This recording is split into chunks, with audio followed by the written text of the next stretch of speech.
Le Mac du jour nous emmène au Gabon, lieu d'une intrigue familiale très sombre. C'est le coup de cœur littéraire d'Afrique Culture.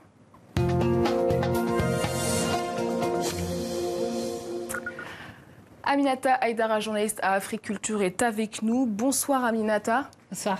On plonge ce soir dans le roman La danse de Pilar de l'écrivaine gabonaise Charline Effa, sortie chez La Cheminante.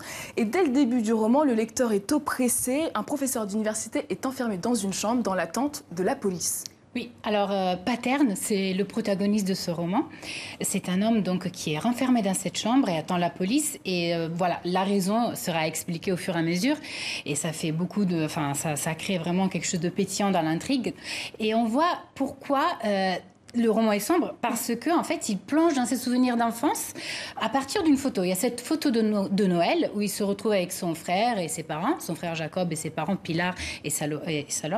Et en fait, on voit que Pilar, cette mère, a un rôle vraiment troublant pour ce jeune. Donc, il s'agit d'une ancienne danseuse pour un parti politique gabonais qui, avec son mari, représente la malveillance et la corruption. Et j'ai un petit extrait à vous lire par rapport à ça.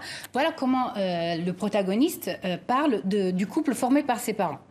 Sublimez les promenades en amoureux, le monde que vous ne refaisiez jamais ensemble, car chacun était dans le sien et s'y cramponnait avec la même conviction qu'il mettra pour tirer profit de votre rencontre. On est complètement dans un roman familial sombre en fait. Oui, c'est un roman clairement sombre. En fait, Charline Effa retrace une période politique du Gabon qui prend environ 30 ans, donc des années 70 aux années 2000, pour nous montrer voilà, une période qui va de l'opulence à la misère et à travers l'intimité de cette famille, à travers le rapport entre ses parents et ses enfants, tous les mensonges qu'il y a, toutes les injustices, la domination qui se déploie à l'intérieur des murs domestiques, mais à leur extérieur aussi.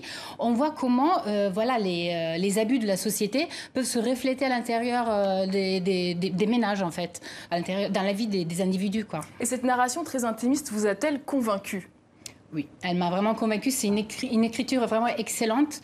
Je dirais que c'est un roman hermétique, cryptique, et en même temps, voilà, la description de la nature, la description des sentiments des personnages, des rancunes, mais aussi la description de cette ville pleine de personnes, de saltimbanques au marché. Tout est très, très agréable à lire, mais en même temps, il y a ce côté trouble qui est amené par l'auteur qui est magnifique dans la description des sensations.